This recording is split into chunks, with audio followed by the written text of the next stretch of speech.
All right, everybody. Thank you for staying for our talk. Giving our opening talk is Eric Kingman. Yes. Eric started practicing at the Providence Zen Center in if you can hear us, 2002 we and took his cannot 5 hear precepts you. in 2003. He's married with 2 daughters, currently semi-retired, and lives in Attleboro with his wife, Ann. Answering questions today is Kwan Haeng Sunim JDPS. Kwan Haeng Sunim met Zen Master Seung Sahn at Cambridge Zen Center in 1986. He was ordained as It looks like they're on mute. At Yes. Chik Chi Sa, South Korea, and in 2003 he received Bhikku precepts at Tong Do Sa, South Korea. He has lived and practiced mainly at Hwage Sa and Musang Sa in Korea, where he performed the jobs of headmaster, media director, and head monk. Kwan Haeng Sunim received Inka in December 2020 and is currently the abbot and co-guiding teacher here at the Providence Zen Center in Cumberland. So thank you both. Thank you all for coming today. Finally, my turn came around to be up here. Part of my brief time in higher education, I ended up with a history major. Non-vocational, but it was always been an interest for me. And part of that ended up into the whole world of genealogy. Something about genealogy, I mean, even here in the Dharma room, we've got a genealogy hanging on the wall of all the teachers that led up to this school. And the first time I was exposed to genealogy was actually in the back of a Bible. It was the family Bible from the 1800s. People used to write down all their information in the back, and the Bible's full of begats and everything else. It's part of that whole, we all try to figure out where we came from and how we got here. So the genealogy thing, I mean, I used to do it before the internet when you had to crawl around in bookcases and dig stuff up, and it's kind of like a big mystery, Easter egg hunt. But it gets problematic. I mean, if you use the shiny guy behind me here, he was born about 2,500 years ago. For us, that'd be 83 generations approximately. As each generation goes, you double the amount of ancestors you have, 2 parents, 4 grandparents, etc. By the time you get to his supposed historical lifetime, we each have, I had to write it down, 9.67 septillion direct ancestors, which obviously isn't possible, because even at his time, there were probably only about 200 to 300 million people on the planet, which is kind of mind-blowing. They explain this through something they called pedigree collapse, which is a fancy way for saying we're all really inbred. But historical records, we're not really good at keeping records. We always get things wrong. People write things down wrong. People change stories to fit certain narratives, sometimes to hide from discrimination and shame. But the record's there. But there's another way to check that record.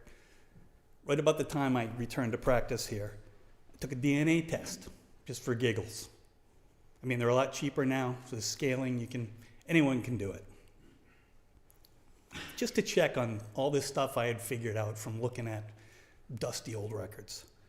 Well, I got my report back. It's not what I expected. And I'm not going to go into that here because I don't want to turn the Dharma room into a Maury Povich episode. But some of you know what I'm talking about. But if you're curious, ask me later. I'll let you know. But I really had to think about this whole DNA information thing. And it's really kind of fascinating because every single human being on the planet, their DNA is 99.9 identical to everyone else on the planet. That 0.1% gives all the variation of human beings throughout history. Tall, short, blue eyes, brown eyes. So there's very little difference. But when you look at that DNA, it's the encoding that you have from the beginning of time, every creature that walked the earth. And they can find out things from that DNA not through stories, but through actual coding in your cells, kind of the pathway that we took to get here today, sitting on this cushion. Much of it's really hard to get any detail out of. The unique thing is, on each side, the males who have Y chromosome, genetic males who have Y chromosomes can follow the male side, father to father to father throughout time. Everyone can follow mother to mother, mother throughout time. And we can get a little bit more information. Shows us kind of the pathway we took. That's just a sliver, a slice of the story. But we're finding out more and more every day about our past. One crazy thing that I hadn't heard about, what was it, 70,000 years ago, which really in the scheme of things isn't that long ago. They now think, from looking at the genetic details, that human population collapsed. There was probably a super volcano in the area that's now Sumatra, and they estimate there was down to 40 breeding couples still surviving that repopulated the entire planet with the human race. That ain't many people. We're not all that different. We're all from the same group. But there are other things that it shows. I mean, the DNA record is really not a record of thought, intention, or anything else. It's about a very specific type of action. I think we all kind of know what that action is. They aren't good or bad actions. They happen in any given moment of time, just like everything. I mean, we like to think of, people holding hands and gazing into each other's eyes back into the eternity, but in all likelihood, we all carry just, from acts of love to acts of desire to acts of extreme violence. It's all encoded in our own system. When you look at DNA, most people look at ethnicity, whatever that means, because it's a way people can identify what they are. But that's really just culture and learned behavior. I mean, for some miracle of science, I was transported as a child to Korea, and I grew up in Korea, and no one thought anything about the way I looked. I would be Korean. I wouldn't be from New England. I wouldn't crave fluff and udder sandwiches and brown bread in a can with baked beans. And it is who we are. Even my stuff points towards Irish.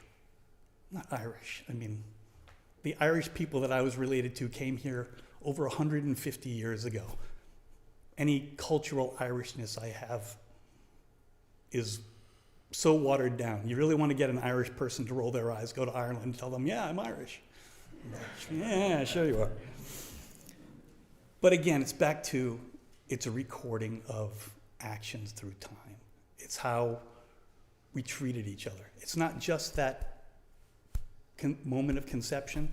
The hidden thing in the code is we're born completely helpless. No matter who our parents were, no matter what they did, somebody cared for that child enough to raise them to maturity, to pass on whatever they had to pass on. It's all about what actions we take to care for each other. That's what this practice really can show us if we look deep enough at our motivations, what things happen, how things come and go, and our real reason to be here is just to take care of each other, help each other. And it's not about intent or thought, it's about action. It's like, I have that problem. I intend to come here more than I do. The action doesn't always fill the intent, but it's the action that matters and how we care for each other. And it's a long, complicated story how every one of us ended up in this room today. But it's a moment by moment thing, like ripples pushing water against a shore. But the only thing that changes what happens going forward is our own actions, how we treat people, what we do on a day-to-day basis, moment-to-moment basis. So, thanks for listening to me ramble for a while, and I appreciate you all coming here. Thank you.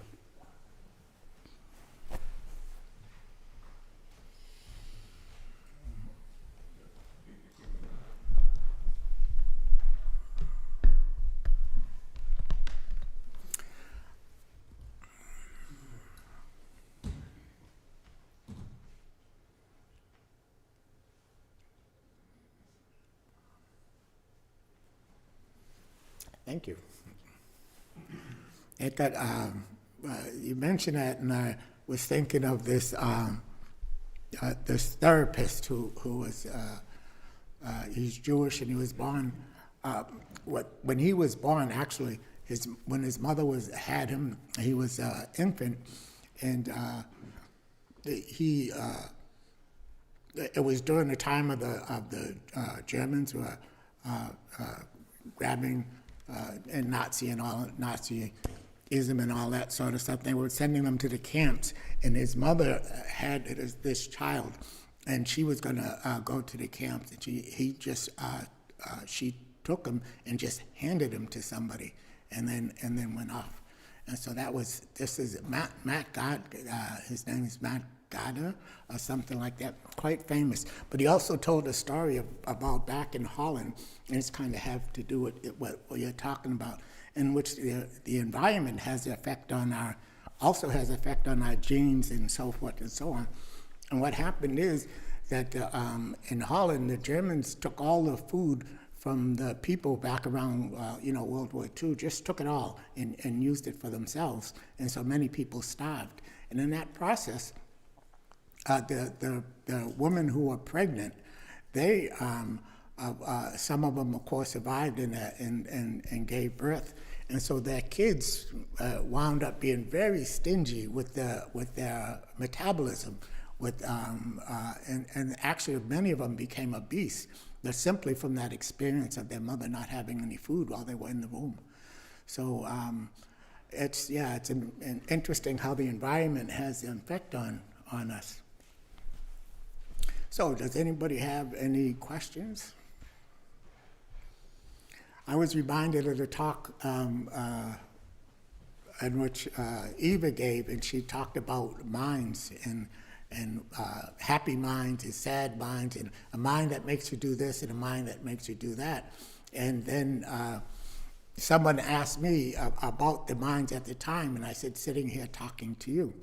And so that's a kind of interesting way of looking at that, is that I can give you a technique so that you could actually look for yourself. And I can't actually tell you about what a mind is and that sort of thing, but I can give you a technique. And that technique is two, actually. One is ask yourself, who is it that's thinking? You just ask yourself, who is it that's thinking? And then the other one is, where does this thinking come from? So just ask yourself those two questions and do it fairly consistently. And at some point, you're going to really understand about all these different minds. And you don't, but that's, of course, it's a question that we all have as we begin practicing and stuff like that. So, that's kind of how that is. So there was a... I got a question. Can I go ahead? Go ahead.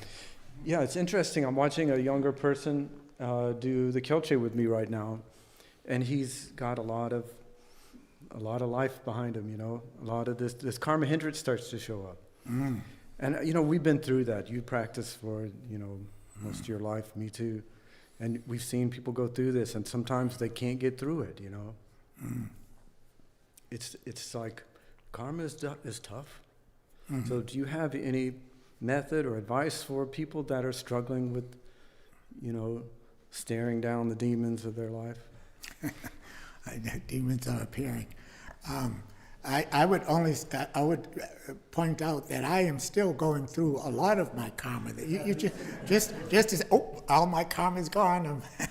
That's not quite true, but it does. You can. It can lose its power over you. That's a very important point. It doesn't go away, but it loses its power over you. But once again, I'm going to tell you that all my karma hasn't lost all its power over me.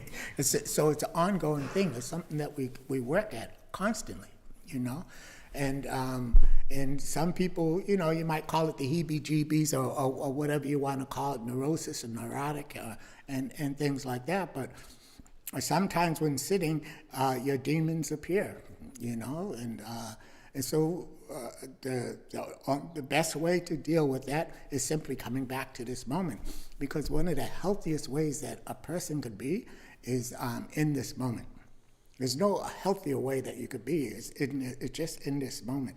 And that doesn't say that if you're in this moment, your demons are not going to be there, because you could feel them. They're just right. They just feel them. The anger or the shame or the whatever sadness or whatever is right there. You can feel it. But to that extent that you can just keep on coming back to this moment and returning to this moment, then eventually whatever mind that is, whether it be a happy mind or a sad mind or a mind that's telling me to do things, it's going to disappear. Okay? So, yeah, and so then what is karma? Karma is, the Buddha said, is your volition.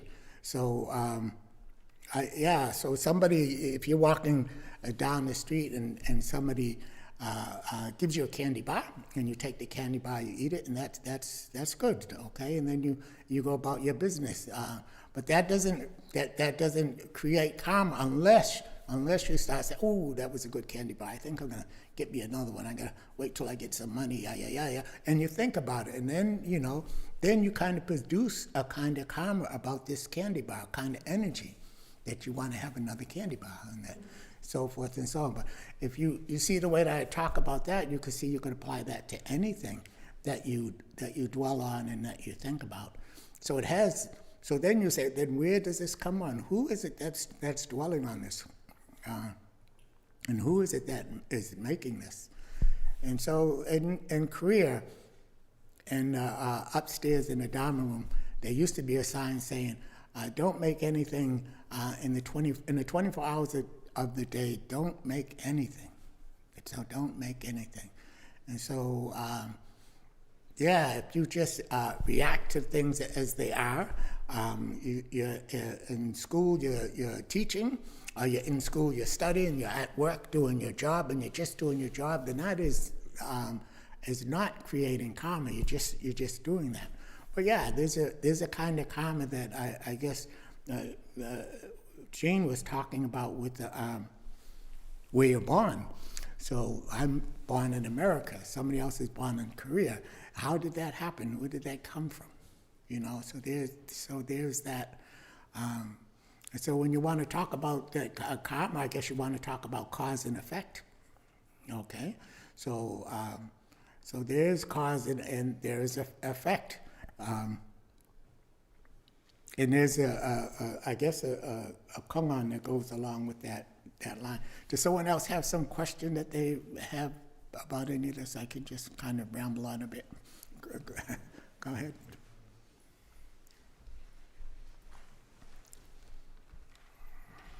So if you are just kind of reacting to the situation, what is the difference between kind of not creating karma and just responding and just being impulsive and, like, let's say, Sure. I feel angry, I'm going to hit somebody or I'm going to Right. yell at them. Yeah, that's a kind of interesting point that, I've thought about that. And there's this story that, it's a true story, you can look it up on YouTube. It was this man who was in Singapore, and he got into a cage with lions. And I don't know why he did that. And nobody, his sister was there. His sister might have heard, she heard about it. And there's stories about how she talked about it later. But he went up to the tiger and grabbed him, and actually it killed him. And so there's a thing that, So, but it sounds kind of funny when you get a saying like "only do it." So only do it. Yeah, only do it. You get the result real fast. Only do it. But the thing about that, about being compulsive and things like that, is why it's important to have direction. You got to have direction in your life, and that direction affects how you act and what you do. So somebody who has a family, and so it's important that he provides for his family, and that he helps the youngsters in the family. And so if you look at that person, he's acting a certain way, and he doesn't act other ways, So that's because that person, that man, that woman, they have direction, okay? So sometimes acting compulsive and things like that, you need to You need to look at that. But when you imbibe yourself with this direction, you can have some control over that and some understanding with that. Even if you don't understand so much about practicing. I mean, if your mind is really, I have this direction, I want to graduate a certain way in school and do certain things, is study a certain subject, be a doctor or what have you. There's still certain things that goes along with doing that. There's certain things that go along with every direction. It's important that you have direction in life. And that's one of the things that they talk often about young people. You gotta give them direction. And it's not tell them what to do either. It's give them some kind of direction, something to work towards. So that answer your question? Yeah. Okay.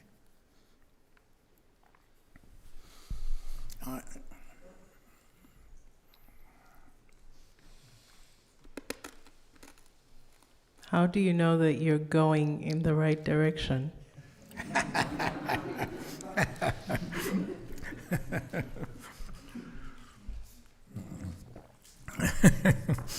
It's the only thing that I could say about that is you have to believe in yourself. Really believe in yourself, this thing here, so that what you're doing, you believe 100% in what you're doing. So then, how do you believe in yourself? That's the question. So then, I mean, because there's many things that people are doing that we all say that's not the correct direction, right? And then there's a lot of times when people will say that, oh, years ago when I was thinking that way, that wasn't the correct direction. But it does come down to this. You really need to have a direction and believe in yourself. And one of the ways to believe in yourself actually is actually you got to become physical. And that means like bowing or some practice. Just thinking is not going to get you that believing in yourself. You can't just think about it. It's kind of interesting. I was doing interviews, and it's funny how sometimes these happen. I say in about a month's time, I had 2 people come in for an interview that claimed that they were witches. Literally, they said witches. And so she was curious to me. She says that she, because she has these, you work on potions and things like that, it's a lot of kind of like this kind of spiritual thing. She says that she feels kind of flighty. And so I told her that what she needs is she needed to ground herself. Grounding yourself, you need to do bows to get physical. Then you can ground yourself. And if you really believe in what you're doing, you can still do what you're doing, but you need to be grounded. And so that's what it is. You need to believe in yourself, and one of the ways to do that is bowing, doing some kind of physical thing. But watch out about the physical thing, because sometimes when you do exercises, you say, oh, this is to get my muscles bigger so that I can run faster. But when you do bowing, you're just bowing, okay? You're just bowing. So you got to do something like that. If you're running, you're just running, okay? And do so without having headphones and stuff on, and that makes it a lot more helpful. Shami, I love the question. How do you know you're going in the right direction? Yesterday, I had a very mundane thing happen where, the whole just do it kind of attitude. And I asked you, I said, I noticed the buckets are filled with water. Should I dump them out? I want to help. You say, sure, dump them out. So I dump them out. It felt like the right thing to do. And then I put the buckets back, and they were deafening for about an hour. Drip, drip, drip, drip, drip. It was brutal. So I sat here listening to the mundane drip. Now this, again, it's a silly example, but you feel like, how do you know the right direction? Because you do these things. And then I sat there and I was like, it was the right thing to do. This is just the cost. But the whole just do it attitude, the correct situation, relationship, function, just act, and then see what happens. You're right. That's how do you know? Just do it, and then you get the result real clear, real fast. You know, the result happens. Zen Master Seung Sahn always said that. You just do it. Only do it.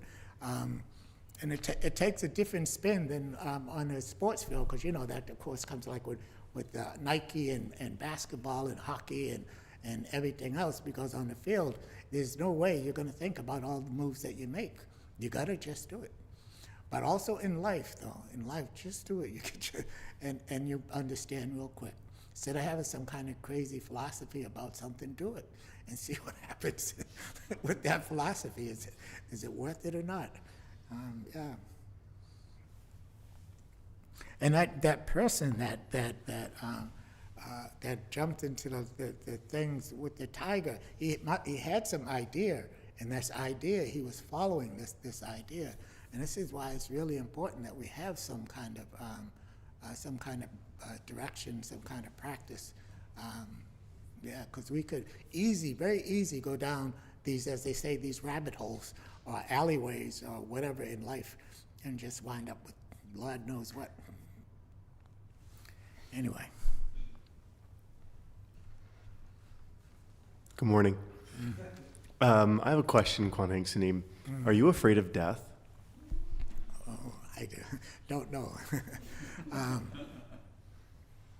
Yeah, I don't know. I mean, I have had in my life a couple times where it came close to me, but it happened so fast you can't really think about it. And poof, and it's there, and then you say, "Oh, I'm still alive," and you kind of, you know, you go about your business. That's a kind of interesting thing. I once asked Zen Master Seung Sahn. I said to her, because she does hospice, and I said, "Have you ever had anybody that was in your hospice that was happy that they were going to die?" She said, "Yes." She said, "Yes, there was somebody that was he was really excited about the fact that he was going to die." And and so he probably had some idea about something that was going to happen, but she said that he was even felt a little self-conscious about when his family was around, because, you know, he was so happy. It isn't so much, it was not that he was missing out on something, but he felt like he was going on an adventure, an adventure. So he really felt like he was going on an adventure. Not that he was happy to leave his family per se, but he was going on this adventure, and it was really excited him to the point where he didn't have this fear that a lot of us have with dying. And when my father passed away, and I saw him pass away, I was there. And his body was on the bed. I really felt that this person just up and left. It wasn't that body, but he had just up and left, and he was going through something else. Now I can't say that it's a Buddhist something else or a Christian something else, anything. Whatever this was, he was just passing on to somewhere else. And yeah, I could see how that would be an adventure. I could see how that would be, but yeah, kind of. Yeah. How do you feel? It scares you? Does it scare you? Like I said, I don't really know. I think I'm going to have to wait till, because I've seen a lot of people, and I've seen people that I know that claim that they weren't afraid of death, and then when death appeared, they were really afraid. I don't know if that's going to be me. You can't tell. So I can say up here, it sounds, no problem. No, I'm not. That's not my mind, because it's experience is that's the big thing about experience. It's the truth. It's right there. Yeah. So tell me about yourself. Only that? Yeah. Okay. Good. First person to go, come back and tell us. Well, the topics of conversation today, bringing back a lot of stories in my own head. But one of the things I've always kind of struggled with, it's kind of glass half empty, half full type of thing, is around here we basically say that, animals know animal job, but people don't know people job, and we frame it in the context of we're naturally compassionate, naturally good, naturally want to help other people, and so forth. But if you look at the world, that doesn't seem to be the case. It almost seems to be, to look at the glass, the other side of it, is we seem to be naturally, I'm going to use the term bad, but it's probably not a good term, but naturally we seem to be selfish and stupid and violent and so forth, and it takes a conscious effort. It takes maybe a practice, for example, or a religion, to recognize that and consciously be good. That's something I've kind of always said, gee, you know, I differ in the way the school thinks is that we're naturally good. I think we're naturally bad, but we have to consciously make our... But where did you get that word naturally? We're naturally. Well, again, just without any thinking. I always use the scenario Let me ask you this. Do you think that you're mistaking it for the thing where we have compassion, we have this love mind? It's there. And it's just like we have this Buddha nature. All of that is there, except what? We have to work at it. We have to uncover it. Yeah, what I'm saying is that it takes effort to be compassionate and be, you know, selfless.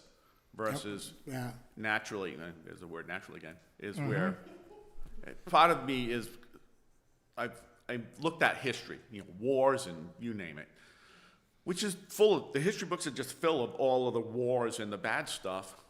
And like I said, I just think, I look at things differently. They end up being the same thing. That's kind of one of the points I want to make.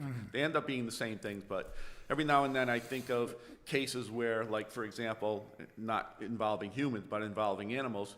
Years ago, we had a chicken coop. You know, we wanted to raise our own chickens here. And we started with free-range chickens. So the Zen Center bought 10 chickens, and let them go run free-range, and the next day we had 9 chickens.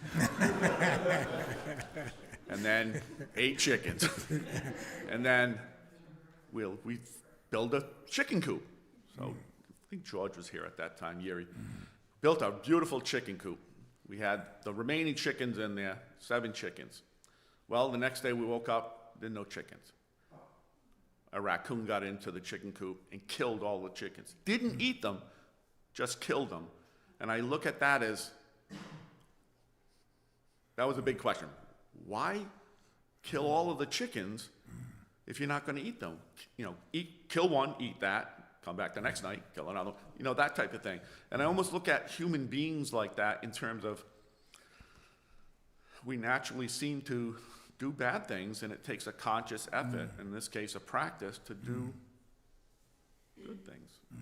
So then, and once again, is that natural thing that you make. And for me, why the human beings are they are is that they say greed, anger, and ignorance. But also, we're not different than animals. Believe it or not, we're also animals, okay? And and what is it that animals do? They survive. So that's where part of that comes from, of that only for me and only for mine and that part comes from. Of course, when you put that with thinking, and then you get way out there where we are at now. So with survival and this I, my, and me, that covers all this compassion and stuff. And so that's what you need to do. You need to have some practice and so forth, and some anything to practice. That's why I always say that don't fault religion. Okay, you got to fault people. You can't fault the religion, because you can have the most perfect kind of religion or philosophy or whatever is set up, and people tend to screw it up. But the reason for me personally, the reason why things are is what greed, anger, and ignorance, and the need to survive over the years is that's what we kind of amounted to. And everybody here, we've seen stuff on the internet with animals, right? Where animals are being very helpful, they save another animal. And then also the animals are very unhelpful and doing stupid things, like with the raccoon just going in and killing for the hell of it. But then also they have all these funny cat videos where the cat is just acting devilish. You know, just why? Why did it just decide to smack its sibling upside the head for no reason? They're both sitting there and then whack. And where did that come from? So that's I don't know. So that is a part of our condition that we have to deal with. And our question, and the question is what? What am I? What am I? And then when you look at that, and when you come from that place, then you begin to, I think, get kind of a handle on it all. And like I said, we end up at the same spot with how we got there. And like I said, the topics of conversations led to a lot of stories. And one, Eric, you mentioned that, you know, we kind of evolved from like 40 breeding couples. And I went to Catholic school, and when the story of Adam and Eve came up, I said, well, how did the next generation come about without incest involved? You know, then that's got a proverbial ruler across the hand kind of thing, because they're like, what? I'm like, well, if Adam and Eve, where's the females? They're going to have to mate with their mother, or if there were sisters involved there that they didn't happen to mention, like, again, how does it go into the next generation without involving incest? Yeah. So. Yeah, I don't know. I know that a lot of the religious texts of all the groups, there's a lot of mythology involved in it. A lot of mythology involved. So you have to take that in consideration. Moral stories, Yeah. fables, kind of thing. My knuckles still hurt. The mythology that I like about the Buddha is when he was sitting under the Bodhi tree, and Mara and all came and attacked him because they wanted to get him off the seat, not allow him to get enlightenment. And so at some point, when the Buddha, when you see he's actually the Buddha statue, they have a thing where he has his hands on his knee, but actually that's called the ground touching mudra, where he touches the ground. And so while Mara was trying to tempt the Buddha with violence, with soldiers and throwing arrows and stuff at him while he was sitting under the Bodhi tree, then he also brought his 3 beautiful daughters to tempt the Buddha. And then at some point he saw that the Buddha was going to get enlightenment, and he said to the Buddha, what gives you the right to sit there and get enlightenment? And the Buddha said, I've done the 10 perfections, and he mentioned a couple of the things that he done as a person that allowed him to sit there. And then Mara said, well, I've done the same thing, and in fact, I have all my soldiers here to witness that. And who do you have? And the Buddha touched the ground, and the heaven and earth witnessed, was his witnesses, and he got enlightenment. So that's how the mythology goes. But for me, when you touch something to the extent that you feel that, to that extent you are, as you quote, enlightened, to that extent you're in this moment. So when he touched the ground, and you got to imagine that you wake up one night, 2 o'clock in the morning, and the demons are all, are all there, your doubt and everything. So he was just going through basically that same thing. This is a person who had left his family. He left them to find out about life and death, and he was sitting in a forest after many years, right? He was a king. It was all in rags. He hadn't found out anything, and then it's the middle of the night, and all his self-doubt, all his demons appeared. But he just kept with this. The way that our talking about it is, he just kept this not knowing mind, just kept on this not knowing mind. And at some point, he looked up at the star, and his mind opened up. But what he went through was a very, very human thing, and had a very human experience, an experience that we can all have. And it's special in that sense. And you have some question? I do. On compassion. So our whole practice here is, how can I help? And to me, that's compassion. It's just, if you're coming from that place of how can I help, that's compassion. And I find that doesn't take, after years of practice, it doesn't take a lot of effort in my everyday life, people I meet, situations I'm in, working with my clients. I'm always trying to come from a place of how can I help, and a place of compassion. What I struggle with lately is in the big picture, in this world, in what's going on, all the craziness, the violence, the suffering, the unnecessary cruelty. How do you find compassion in that? Like, how can I practice compassion? I can't, there's nothing I can do to help in the big picture, the way I see it. So where do I find my compassion? How do I apply compassion to the big picture? I would, for me, I would say that you should try chanting, and chanting Kwan Do Sa, because there's, yeah, you're right. You have no power to do anything, and the citizens in this country, we have no power. Look at what you would say the Epstein, what do they call them? The Epstein group, the Epstein what? Epstein class. They're running the world. We got no power. I'm sorry to say, and the things that they've done. So, but you can see that you have no power and you don't have money to give to the cause. Then with the chanting is good, and that'll bring compassion for sure. So that's one of the reasons. I think the people in the West here really have don't give the due to the power of chanting. The power of chanting is actually can be quite strong, and so you should be able to chant with people, but also to chant by yourself. And when you're feeling really bad, depressed or something like that, chanting is really good. Sometimes sitting when you're feeling really bad only puts you really kind of deep into it. But when you're chanting, you're doing something. So there's doing something is not doing depression. Okay, you're not doing sadness, but you're doing something, and that can be quite helpful.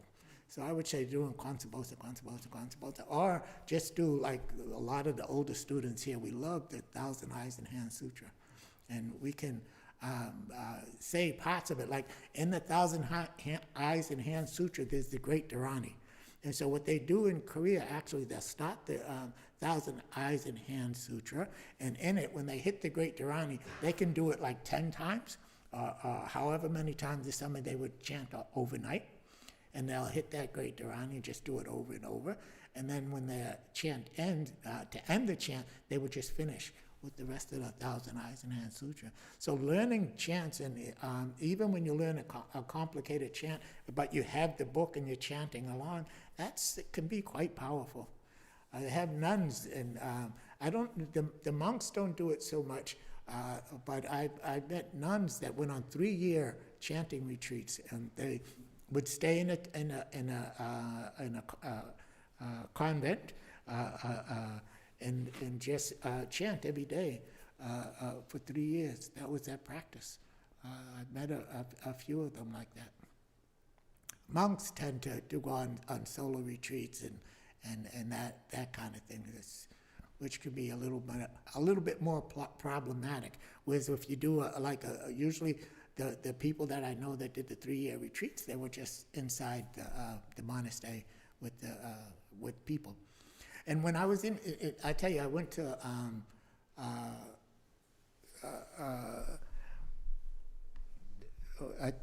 Singapore, and what is the country that's right beside Singapore? Malaysia, yeah. So I went to Malaysia, and that monks over there that were their practice. You see how we have our setup of sitting in the Dharma room?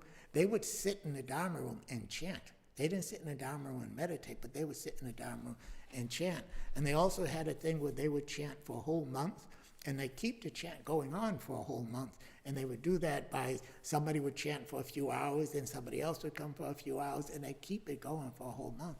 They actually, so that was their practice. That was this temple style of practice. So I would really think that people should somehow connect with chanting, because it goes right in and touches your heart. So.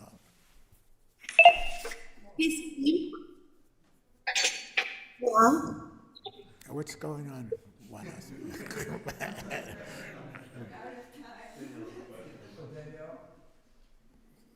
Hi. So, in response to Janice, and how can I conjure compassion or be compassionate about a bigger picture? I tend to focus just on my world and offer the compassion to what's in front of me right now.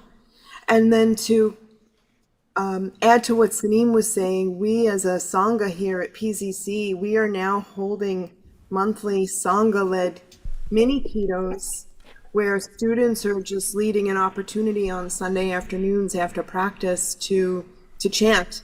So I welcome all of you to join us. I don't recall the date of the next one. Maybe Eva has it there handy in the Dharma room when somebody's doing announcements, but I just wanted to add that. Thank you. All right, thank you. All right, so thanks everyone for coming. Thank you very much for your talks and your teaching. And I'm really terrible with dates, but you can go online and find out when the next mini keto is. And of course, we have special chanting every night at 6:30 p.m. So feel free. Maybe you want to point out, I believe the keto is going on Sunday, so after this talk, then you would have it for 1 hour. So it's pretty easy to access, to be present. Yeah, and are we in? So the next one is sometime in March. Let's see. So we have a lot of retreats coming up. You can pick up this sheet by the exit. And the next one is the Two Traditions, One Family retreat. That's a retreat where we are joined by a Sangha from the Soto Zen tradition from Boston. And I am told that this year we'll actually have perhaps joint interviews, so we'll get to see kind of how their Kangan interviews work. That is March 14th. And after that, we have artist practice on April 11th. Then we actually have a keto retreat on April 18th, and then a 2-day YMJJ with Kwan Haeng Sunim JDPS on May 2nd and 3rd. Let's see, what else? I mentioned Wednesdays. We also have Kangan interviews with Zen Master Tangang, I think next Tuesday online, and he will also begin doing Kangan interviews on the 4th Thursday of the month with Westside Zen, which meets in Providence but is also online. So you can join that as well. I have a few announcements about the gift shop, which will be open. We have a few new books in stock. One is the Mirror of Zen. We have Elegant Failure, a guide to Zen Kongans by Richard Schroeb, Zen Master Wukong. And we have the Platform Sutra. This was printed for us by the Hong Kong Sangha, and they actually they sponsored the third printing of this for us, and one of the editors is Zen Master De Kwang sitting in the back. So if you have any questions about this one, he is the one to ask. We have a precept ceremony coming up. I believe that the deadline hasn't passed. The deadline for all precepts except for full Dharma teachers is early March. So speak to one of our co-guiding teachers if you're interested in precepts. And donate or become a member, since I'm going to steal this from Diego. Practice is free, but electricity and food on Wednesday night, and I already mentioned electricity, heat is not free. So please donate, become a member, and we'll see you again soon. Enjoy the refreshments.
So you got a full song forever. I got it. Okay. And then One of the things that I tell you got a 16 people hours? is, No, this is the one. the idea that when you go to sleep, Yeah. Oh, great. you kind of reinforce your sleep rhythm. So like for instance, if you take the two rest, songs, they and come I'm gonna with- practice for 2 it's the weeks, same and camera, they they come come with with practice. this.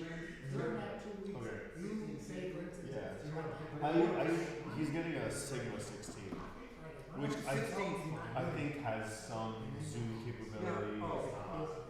Well, 16 is coming for you. So it's reinforcing. That's just one aspect.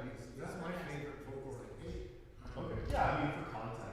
You want to see the background? Right. It's a prime, but it'll look great if it's up close. Yeah. The zoom's just that. You know. Yeah, you kind of blur the background. Yeah. Yeah. Cool. Anyway, so it won't drive out the way. Yeah. Yeah. We have a In the middle of storm cover. Yeah.